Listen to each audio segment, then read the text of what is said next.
Solder the receiver according to the wiring diagram. Solder GND to G pin. Solder VC to V pin.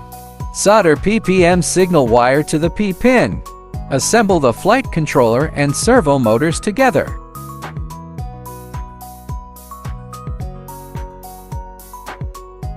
Press the binding button on the remote controller while turning on its power switch. The remote controller enters binding mode. Plug the battery into the flight controller. The bind button of the receiver is located here. Press the bind button on the receiver and turn on the flight controller's power switch. The remote controller and receiver will enter automatic binding mode.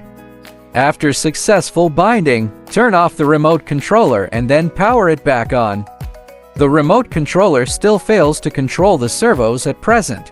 Restart the flight controller. Click the B button on the flight controller within 2 seconds. Click button B again. The indicator light flashes rapidly. Double-click button B to enter the PPM control protocol.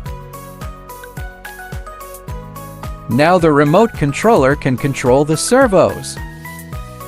Channel 5 of the remote controller is the arm trim switch. Channel 6 is the throttle switch. Channel 7 is the stunt switch.